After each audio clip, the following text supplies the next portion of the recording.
Hi, I'm Ron Cantor, and you're watching Out of Zion on God TV.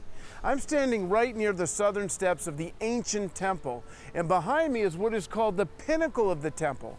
And I want to tell you the story of James, the brother of Jesus. Now, the first thing I have to tell you is that there was nobody in the first century in this area called James. James is not a Jewish name.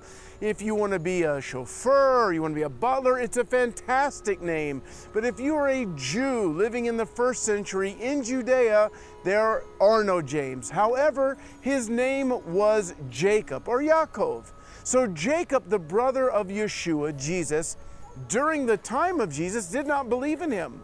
We believe he came to faith shortly after the resurrection, and he eventually became the leader, the apostolic leader of the first believers here in Jerusalem.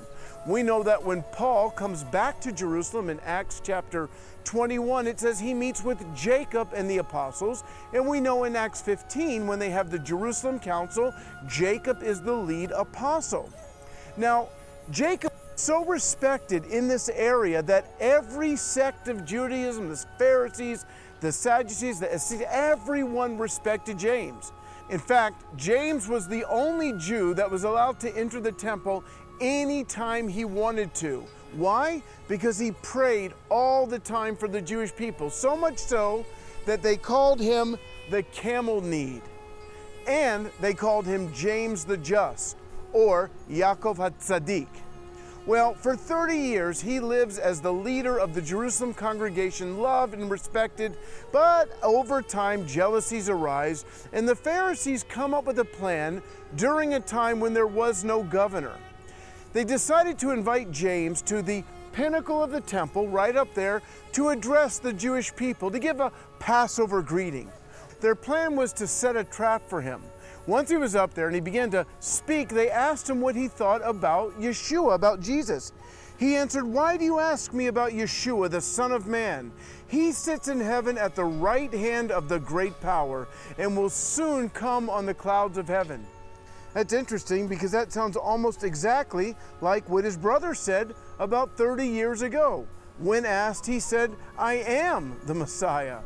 And you will see the Son of Man sitting at the right hand of the great power, coming with the clouds of heaven." Almost identical. Now, the pinnacle of the temple was a very important place. In fact, we've uncovered a stone with an inscription on it that said that that was the place of the blowing of the shofar. So this is where Yeshua is being quoted by his brother Yaakov on the pinnacle, the place where the shofar is blown, and we know that a shofar will be blown just before Yeshua returns. Well, that's not the end of the story. The Pharisees were incensed that he didn't reject Yeshua, so they threw him down. Now that's about a 100-foot drop, and believe it or not, he survived. But then the people began to pick up stones and began to stone him. And just like his brother Yeshua, he said, "Father, forgive them. They know not what they do." Somebody came over and tried to stop the people, but sadly, a man took a large stick and hit him hard in the head, instantly killing him. And friends, that is the story of the life and death of the brother of Yeshua, not James, but Jacob, the Jewish disciple of the Messiah. Now make sure to visit God.tv so you never miss an episode, and come visit me at roncantor.com. Shalom from the southern steps of the Old City. Please follow Ron on Twitter and Facebook at Ron S. Cantor to find out more about Ron and his ministry.